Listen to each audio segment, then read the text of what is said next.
equipo, la negociación y los conflictos son parte de nuestro día a día.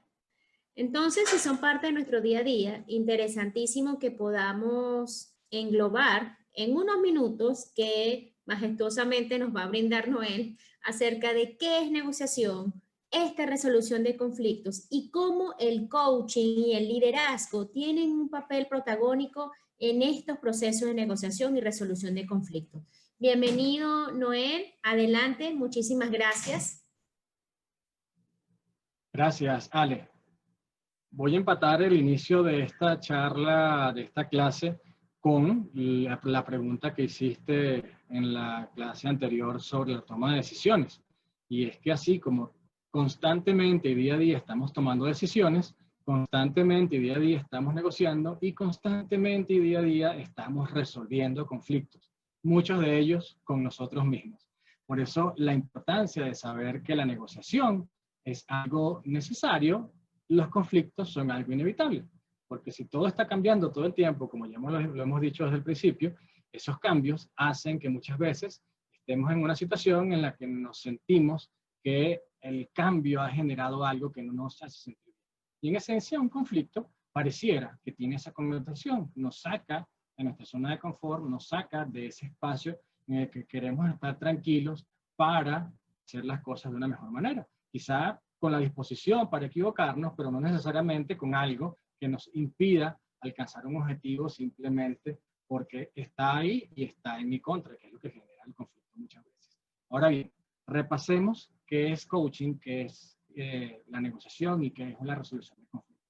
En principio, arranquemos por repasar y enfatizar que el coaching es un proceso especializado de conversación que a través del acompañamiento apoya al coachee a tomar conciencia orientado a los resultados que quiere alcanzar y que incentiva, motiva, promueve la acción que a través de ese proceso de reflexión que se genera con la toma de conciencia va a generar acciones, aprendizajes enfocados en el futuro que le van a permitir desarrollar su potencial.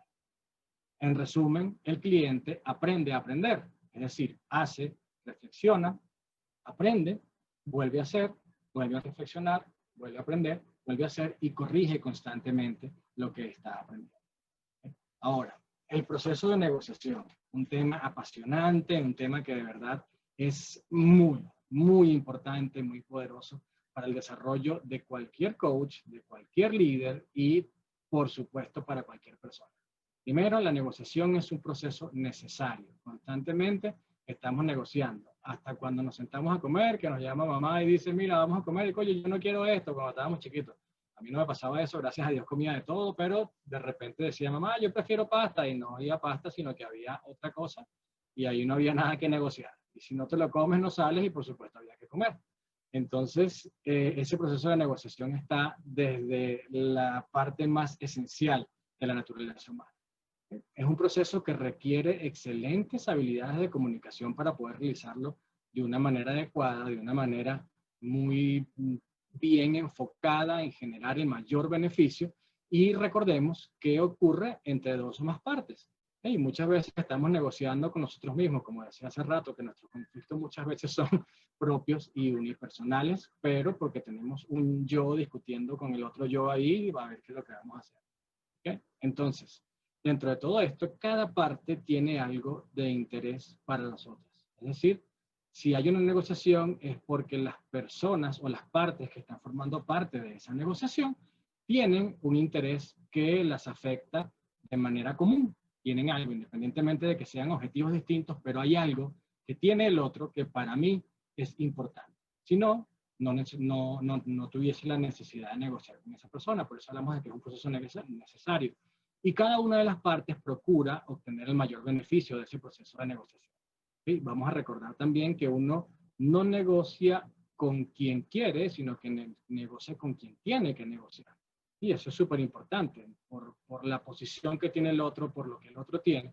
Entonces es importante saber que uno no negocia con quien quiere, sino con quien tiene que negociar. Y es clave tener eso presente para saber qué tipo de acciones vamos a tomar en un proceso de negociación. Porque podemos tener procesos que son competitivos o que son colaborativos. En el competitivo estoy buscando la manera de obtener el mayor beneficio sin importar lo que ocurra con la persona que está enfrente. En el colaborativo también estoy buscando lo mismo, entendiendo que si colaboro con la otra persona es posible que podamos llegar a un acuerdo muchísimo mejor para los dos, aunque quizás aparentemente yo no gane tanto en las primeras impresiones, pero al ver el acuerdo general puede observarse que hay un mayor beneficio para todas las partes involucradas. ¿Sí? Entonces aquí es fundamental entender que el acuerdo es clave, pero la negociación no termina con el acuerdo. El acuerdo es simplemente un apretón de manos, es firmar, es dar la palabra, pero la negociación es exitosa siempre y cuando se cumple el objetivo del acuerdo. Si el acuerdo se firma pero no se cumple, esa negociación simplemente llegó hasta el punto medio, que es el punto donde las personas dicen que van a hacer algo, pero no lo hacen. Entonces, el negociador es un excelente comunicador y por eso es importante entender que la negociación es un proceso que requiere habilidades excelentes de comunicación. Ahora bien, en cuanto al conflicto. El conflicto es una situación sobrevenida que deriva también, adivinemos, en un proceso. Es un proceso que pone a personas en diferentes ámbitos con diferentes perspectivas enfocadas en lograr algo y que sienten que la otra parte puede perjudicar que esa persona logre obtener lo que quiere, logre alcanzar lo que está buscando. Entonces el conflicto puede ser evidente, porque para todo el mundo existe ese conflicto, para todas las partes involucradas. Puede ser latente, que las personas piensan que puede ocurrir en cualquier momento si algún elemento cambia o si alguna situación empuja un poco más las condiciones para que puedan darse ese conflicto, o puede ser aparente, una situación en la que las personas creen que va a haber un conflicto, pero realmente no ocurre nada. Ya vamos a ver por qué eso pasa y eso en una de las próximas condiciones del conflicto. ¿Sí? El conflicto ocurre entre dos o más partes, volviendo a eso, muchas veces los conflictos son internos, de discusiones con nosotros mismos, con ese diálogo interno. Lo que sí es importante, que es común también con la negociación, es que cada parte tiene algo de interés para las otras. Por eso puede generarse un conflicto, porque la forma de utilizar ese algo es diferente desde el punto de vista de cada una de las personas. Y aquí es donde puede empezar a entrar el proceso de negociación. Entonces, lo que ocurre aquí es que una de las partes es o puede ser perjudicada con la forma en que se utiliza ese algo, la decisión que se toma sobre ese algo, y por eso se puede generar un conflicto. Algo que sí es importante, y lo que tiene que ver con esto del conflicto aparente, es que las partes deben percibir un conflicto. No solamente una, las dos, las tres, las partes que estén involucradas.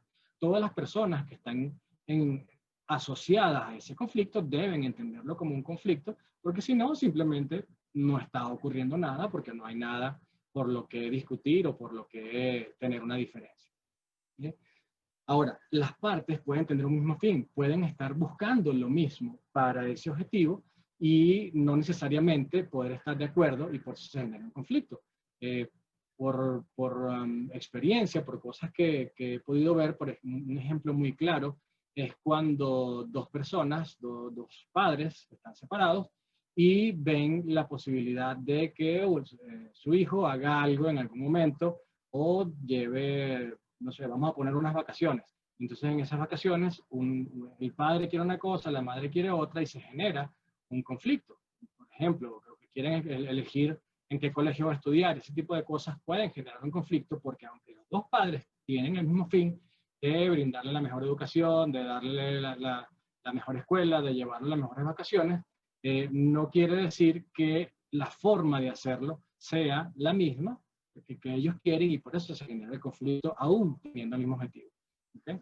Por eso y por todo esto que hemos estado hablando, usualmente el conflicto se percibe como negativo porque una de las partes generalmente siente que puede ser perjudicada y cuando esa sensación de que puede ser perjudicado puede ser reemplazada por una sensación de seguridad, de tranquilidad, de que por lo menos no voy a perder algo, es cuando podemos evitar o eliminar el conflicto y pasar a un proceso realmente de negociación para llegar a un acuerdo.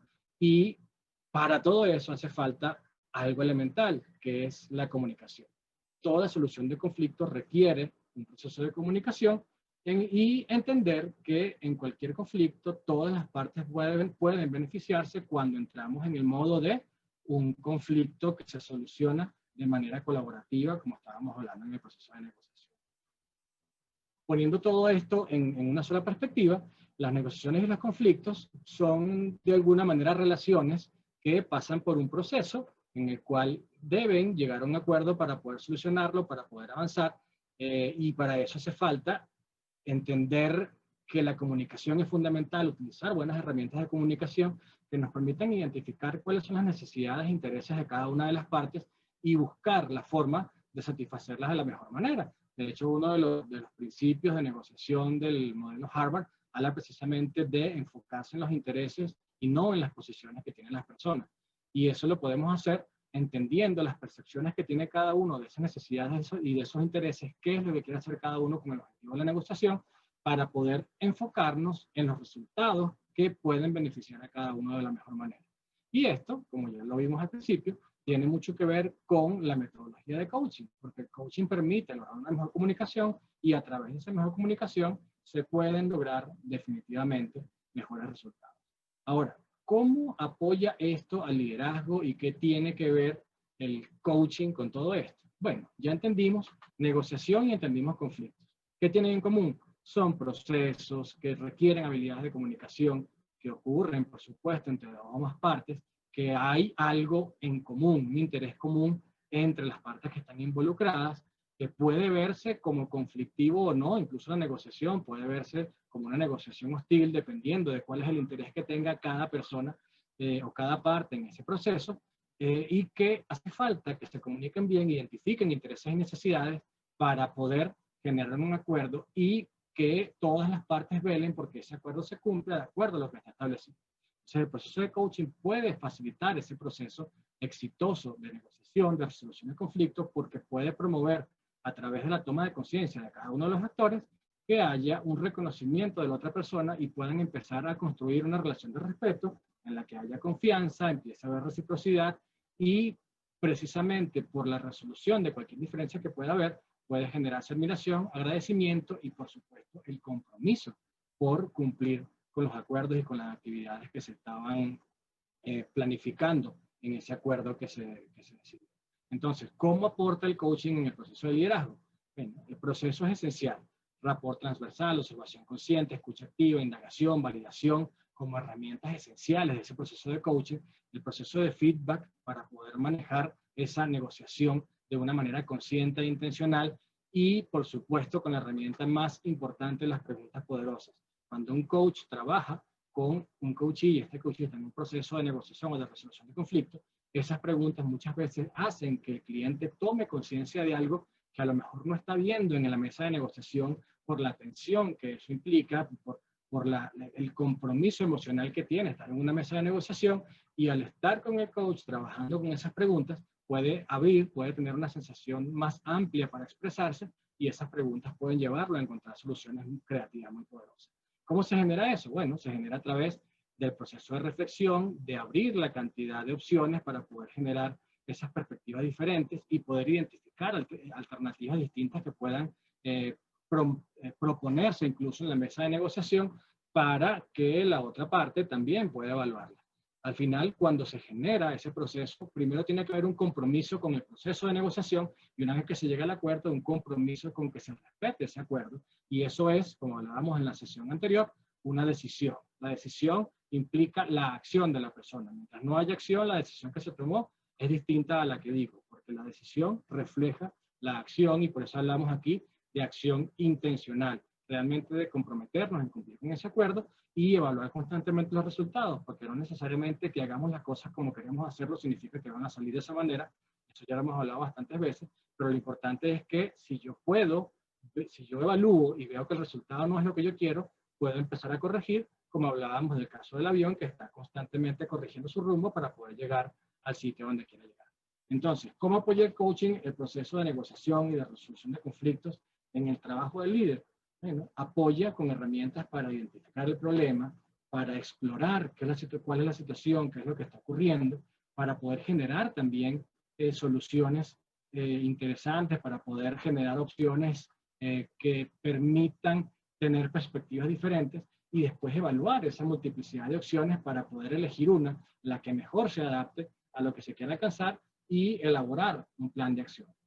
Y en la medida que se ejecuten esas acciones, evaluar los resultados para hacer las correcciones y en la próxima sesión continuar generando alternativas y proposiciones para que se pueda lograr el objetivo que se está alcanzando con esa negociación, con ese acuerdo y con la resolución de ese conflicto.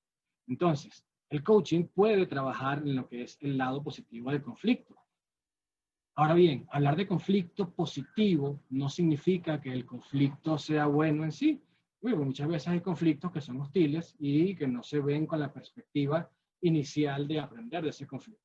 Pero una vez que se presenta, nosotros podemos buscar el lado positivo de ese conflicto, porque si eso ocurrió, ya simplemente lo que tenemos es que tratar de buscar cuáles son los beneficios que esa situación pudo generar. Entonces, hablando de conflictos que ya ocurrieron o conflictos que pueden ocurrir de manera hostil, entender que algo se puede aprender de ahí. Pero aparte de eso, nosotros podemos establecer una cultura organizacional que promueva el conflicto positivo. Que las personas entiendan que el conflicto positivo, que el conflicto de hecho, puede ser de naturaleza constructiva porque eso estimula la creatividad, porque ayuda a resolver problemas continuamente, porque las personas están constantemente conscientes de que pueden desafiar y también pueden ser desafiados en sus propuestas, en su forma de hacer las cosas, porque el comentario que viene de otra persona no viene para atacarlo, sino que viene para promover un conflicto que los puede ayudar a tener mejores resultados. Y eso lo que hace es que brinda la oportunidad de que las personas puedan aprender mejores habilidades de comunicación, de liderazgo, de pensamiento crítico, de análisis, de solución de conflictos incluso. Y esto, cuando lo hacemos con un buen acompañamiento, como el acompañamiento que puede hacer un coach organizacional, un coach especializado, puede ser la clave del éxito para una compañía que está constantemente innovando, que está constantemente creciendo. Ahora, cuando nosotros exploramos esas nuevas ideas que se pueden generar en este contexto de conflicto positivo, podemos primero generar un gran avance en lo que se refiere al pensamiento del equipo, al pensamiento individual. Un conflicto es un equipo que piensa igual, es un equipo que cae en el pensamiento grupal y eso hace que pierda la creatividad, que pierda la capacidad de generar innovación y eso hace que se pierda la motivación y el compromiso del grupo. El groupthink, que es la expresión en inglés, desalienta la innovación y hace que la gente se quede en una zona ni siquiera de confort, sino una zona de conformismo, porque todos se mantienen evitando el conflicto para mantener una tranquilidad relativa. Al final, los efectos positivos del conflicto, cuando lo entendemos de una manera intencionalmente positiva, generan cambios sociales organizacionales hacia una mejor organización, una organización más sana, con un clima más agradable, que promueve la toma de decisiones porque la gente está constantemente buscando la mejor manera de hacer las cosas y cuando ocurran conflictos o diferencias de opiniones se pueden generar reconciliaciones más rápidas y como normalmente se dice, la reconciliación en cualquier relación es mucho más sabrosa que la rutina constante. Además de eso, se genera a través de esas reconciliaciones que fortalecen al equipo la cohesión de esa unidad, la cohesión de esas personas y promueve una inspiración creativa muy poderosa. Todo esto va alineado con que se aprende a respetar a las personas y a valorar las opiniones y cuando las personas están en conflicto con la idea, están en conflicto con la propuesta, pero no con la persona. Eso hace que realmente el respeto y el trabajo en equipo se cohesionen porque están cuestionando la forma de pensar, pero no a la persona directamente. Eso, por supuesto, mejora las comunicaciones, empodera al equipo y la palabra clave aquí es que promueve y fortalece la responsabilidad que tiene cada miembro del equipo, el equipo integrado y, por supuesto, la organización. Entonces, tener una cultura en la cual se sepa que el conflicto tiene un lado positivo y que asumirlo así como parte de la cultura organizacional puede ser muy valioso, va a generar un resultado muy importante.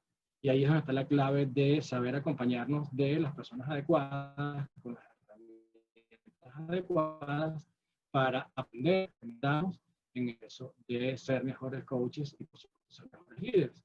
Porque a nadie se le enseña lo que no quiere aprender, pero muchos no aprenden lo que quieren porque no tienen el apoyo adecuado. Muchísimas gracias, Noel. Si supiera todo lo que anoté que pudiese preguntar, pero voy a intentar ser lo más lo más concisa posible porque es que en verdad este tema es muy bueno. Dijiste una frase, uno no negocia con quien quiere. Esto para mí fue contundente, sino con quien tiene que negociar. Entonces, la frase trae implícitamente como que la negociación se tiene que dar en contextos o en situaciones particulares, porque ojalá pudiésemos negociar con quien queramos y no solamente con quien tenemos. Entonces, ¿qué cosas se puede negociar? ¿Qué cosas en una organización, hablando desde el punto de vista empresarial o en un equipo familiar, qué cosas se negocian? Bueno, podría decirte, si estuviera dando un taller de negociación, que todo se negocia en todas partes y en todo momento, ¿no? Porque si vas a negociar un aumento de sueldo, tienes el poder de decir, si no me lo das, me voy. Hay diferentes formas de verlo.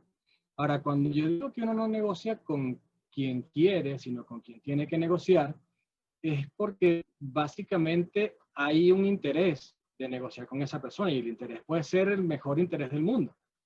Por ejemplo, cuando estábamos adolescentes que queríamos ir a una fiesta, no negociábamos con la vecina de enfrente. Eso hubiese sido maravilloso. Ah, sí, dale. ¿Con quién había que negociar? Con mamá. Y mamá que decía, no te evita que no vas.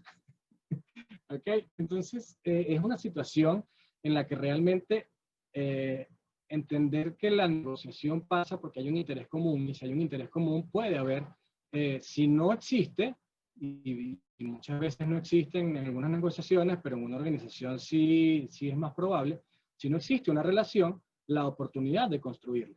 Entonces, la negociación, así sea con una persona que no conoces, puede ser el principio de una buena relación. Y a mí me gusta presentarlo así, sobre todo cuando hay talleres de ventas, hablando de que una venta también es una relación.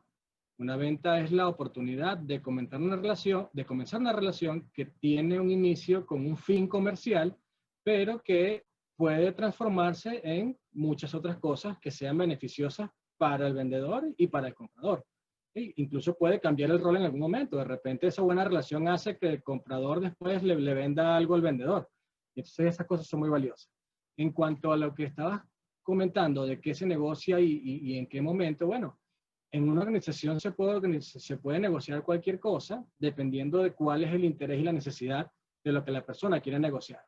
Es lo que estábamos hablando en la presentación. Si la persona necesita un día libre, si la persona necesita una computadora nueva, si se quiere cambiar de oficina, si necesita un puesto de estacionamiento, no sé, realmente cualquier cosa se puede negociar, porque al final es la esencia de todo, es la parte de la comunicación que nos lleva a entender también que toda comunicación se hace con un objetivo.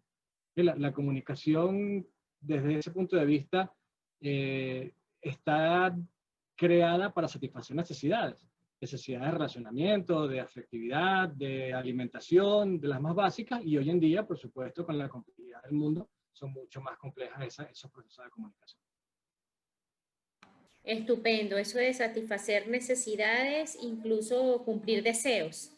Y ahí me Sí, sí. remonta a los temas cuando apoyamos a emprendedores y todo. Mi tema que siempre les hago saber, o sea, cuando negociamos es porque hay un valor que se está allí intercambiando y es requerido satisfacer una necesidad o cumplir un deseo.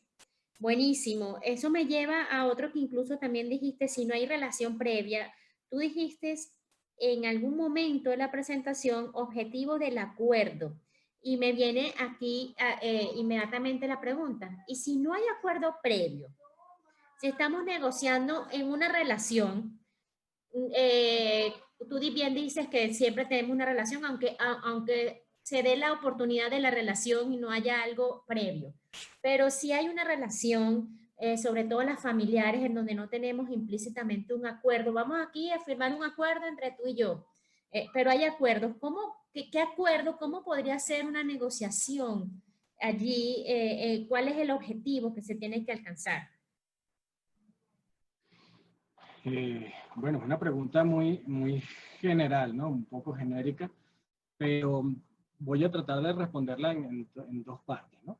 Una, como comentabas al principio, Cuando de repente me mandan a mí a negociar con un representante de otra empresa y tengo que negociar, no sé, un contrato colectivo o tengo que negociar una compra de fotocopiadoras, bueno, eso ya creo que no se usa, vamos a decir computadoras. Vamos a ver, que hay una negociación y se genera una oportunidad de crear una buena relación con la persona, con el representante de la otra empresa. O sea, a partir de ahí nosotros nos conectamos con una oferta comercial para ver si logramos, incluso puede ser que no se logre la venta, que no se llegue a un acuerdo, y sin embargo esas personas pueden quedar en una buena relación. Entonces eso es muy importante tenerlo presente porque las relaciones pueden darse independientemente del resultado del proceso de negociación. Porque en un proceso de negociación puede que el acuerdo no se dé. De hecho, el objetivo de un proceso de negociación no es llegar al acuerdo. Que como lo hablábamos ahí, el acuerdo es clave, pero el objetivo de un proceso de negociación es que se cumpla lo que dice el acuerdo. O sea, hace falta tener el acuerdo para poder llegar al objetivo, pero el objetivo no es llegar ahí. ¿Sí? Porque se puede llegar a un acuerdo que no se cumpla y es como, incluso puede ser peor que no haber llegado a un acuerdo. ¿Sí? Ahora, cuando ya existe una relación y de repente lo que se está buscando es establecer acuerdos por situaciones que han cambiado, por ejemplo, la niña ya no tiene 10, sino que tiene 15, y la niña quiere salir a fiesta, y la niña quiere que le deje carro, y la niña quiere llegar a la hora que quiera, y la niña quiere, y la niña quiere. Eso me va a pasar dentro de poco.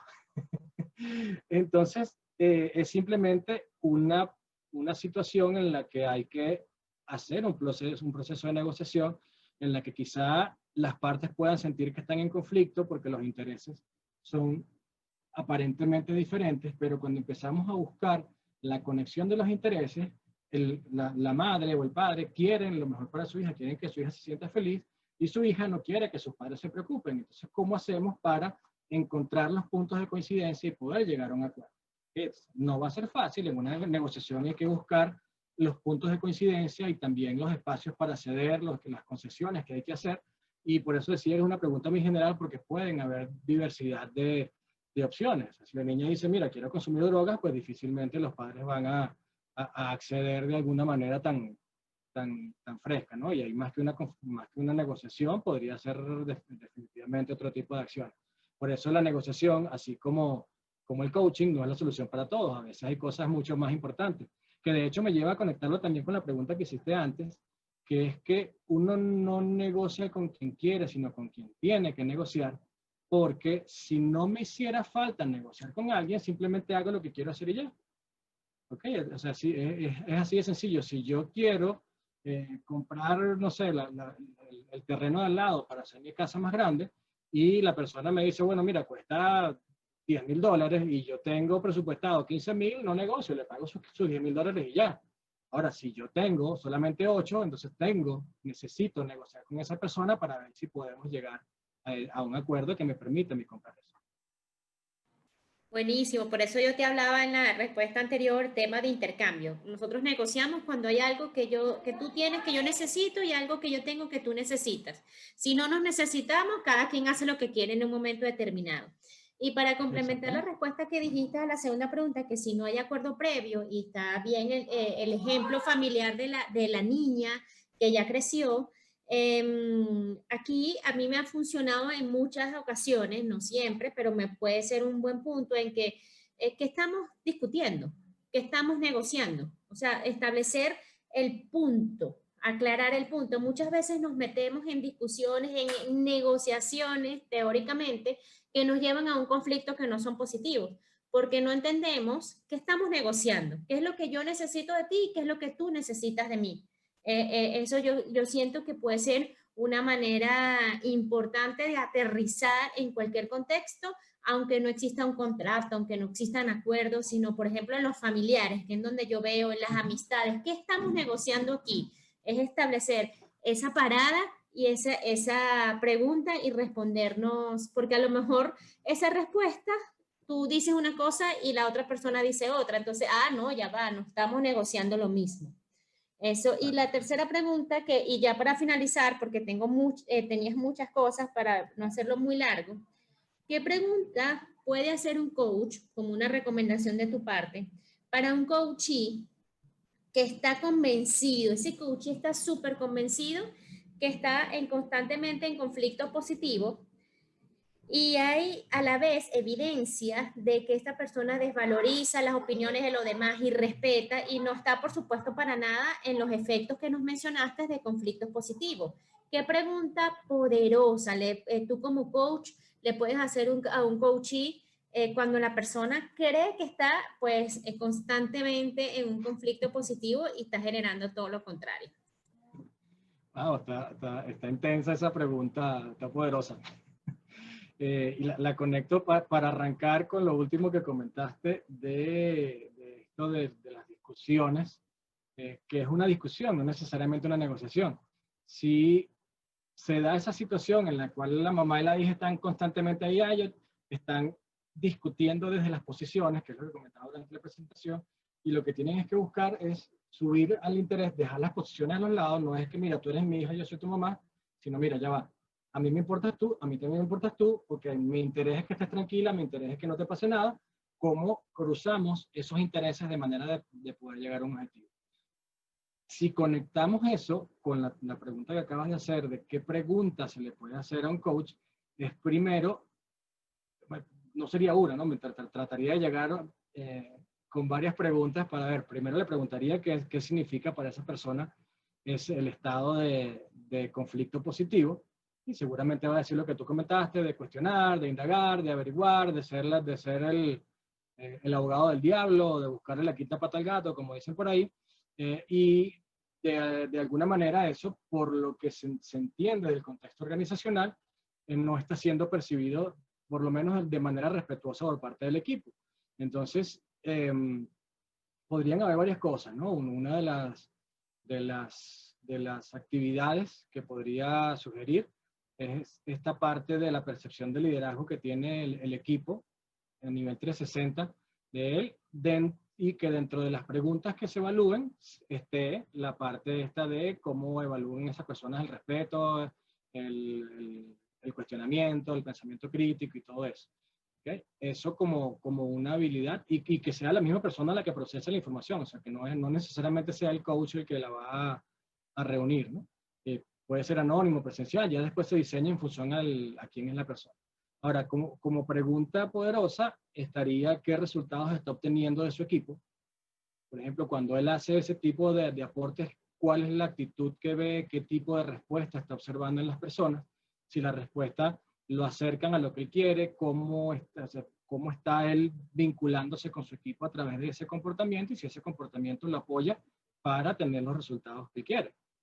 Bueno, por supuesto, dependiendo de lo que responda, pues indagaría en ese sentido, y lo invitaría a pensar, dependiendo de la respuesta, qué podría ser diferente para que el equipo tuviera una respuesta distinta. Incluso, dentro de todo este proceso, podría jugar con las posiciones perceptuales y decirle, ponte tú de aquel lado e imagínate que alguien, que tú, te estás haciendo un cuestionamiento de ese tipo, ¿qué responderías? ¿Cómo te sentirías? Y trabajar con él desde esa perspectiva también.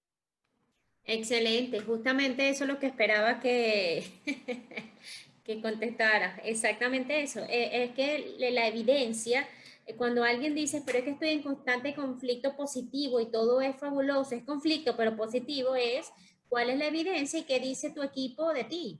Y esa es una pregunta súper poderosa, y me encanta que lo hayas conectado con las herramientas que ya hemos mostrado, con las que hemos enseñado, del mapa perceptual, incluso la herramienta de perspectiva, de posiciones perceptuales. Y aquí lo conecto con lo que hemos hablado muchas veces en liderazgo, y tú lo has mencionado infinidad de veces, que un líder no es líder porque se llama a sí mismo líder, sino lo llaman los seguidores, los colaboradores son, o sea, un líder sin seguidores no es líder. Y justamente a un coachee que está en constante conflicto, que él lo hace llamar positivo, pero la evidencia es otra, es sencillamente hacerle entender qué opinan, qué dicen los demás acerca de tu estilo de liderazgo o de el manejo de conflictos en la organización. Esta es una pregunta que la hice, Noel, para todos, porque el tema de manejo de conflictos en las organizaciones para mí es uno de los principales temas que salen en un análisis de bienestar, en un estudio de clima organizacional. A nosotros nos han pedido muchísimas veces cuando hacemos estudios que nos quedamos profundos, pero puede ser macro a medio en términos de profundidad. Luego los resultados hacen que profundicemos en el tema del manejo de conflictos, porque muchas veces creemos, y los líderes creemos que estamos manejando positivamente los conflictos, pero las evidencias son otras. Así que bueno, muchísimas gracias, Noel, por esta clase. Fundamental, sobre todo porque muchas veces, como tú dices, los que tenemos las posiciones de decisión, las posiciones directivas, para no decir que somos líderes, porque eso no lo decimos nosotros, muchas veces creen que están haciendo las cosas maravillosamente, que cualquier cosa que ellos digan la gente lo va a tomar bien porque ellos son los mejores líderes del mundo, y resulta que están causando impactos muy negativos y que la gente no se los dice porque les tiene miedo. De hecho, bueno, conocimos algunos casos que incluso la gente se ha atrevido a decírselo y ellos, como si no les hubiesen dicho nada, y mantienen la conducta, mantienen el comportamiento, aún habiendo escuchado, aún teniendo el informe enfrente diciendo, mira, hay que mejorar esto, hay que mejorar esto, hay que mejorar esto, porque la sensación de conflicto no necesariamente viene porque alguien hace algo, como hablamos hace rato, sino también porque deja de hacer. O sea, el hecho de que una persona esté pegada al teléfono y no te atienda, y te tienen al lado y te mandan un mensaje, y tú respondes el mensaje y no le respondes a la persona que está al lado, oye, eso genera una sensación de insatisfacción muy grande y a la larga termina convirtiéndose en un conflicto latente porque en cualquier momento puede explotar. Exactamente, y de ejemplo nosotros tenemos miles. A mí es impresionante. Por eso la pregunta, o sea, tú hablabas y yo decía, wow, qué bien, o sea, muy bien, pero hay coaches que son líderes organizacionales, líderes, porque sí, ciertamente tienen seguidores, tienen colaboradores, otros por rol, pero al final no se dan cuenta que aunque tengan una sonrisa en la cara, porque tienen la camaradería, tienen la amabilidad, el irrespeto no necesariamente está basado en que te voy a pegar 4 gritos, en que te voy a... La desvalorización de las opiniones justamente pasa como tú dices, que estoy al lado y lo que estás haciendo es agarrando el teléfono y no me miras a la cara. Esas son evidencias de irrespeto. Eso es importantísimo que el coachee como líder, si nosotros somos coaches de un líder organizacional, que hagamos entender qué piensan los demás de ti, no es lo que tú piensas de ti mismo. Así que excelente, Noel, muchísimas gracias. Sí, y la clave está en que esto al final impacta enormemente los resultados de negocio por donde lo veas. Y como uno de el primer pilar de nuestro modelo de gerencia para el crecimiento es justamente el liderazgo, y basado en todo lo demás, por supuesto que impacta en los resultados. Bueno, este es un tema fascinante. De verdad que, y de ejemplos tenemos muchísimos, no se pueden ni imaginar. Muchísimas gracias, Noel. Muchas gracias.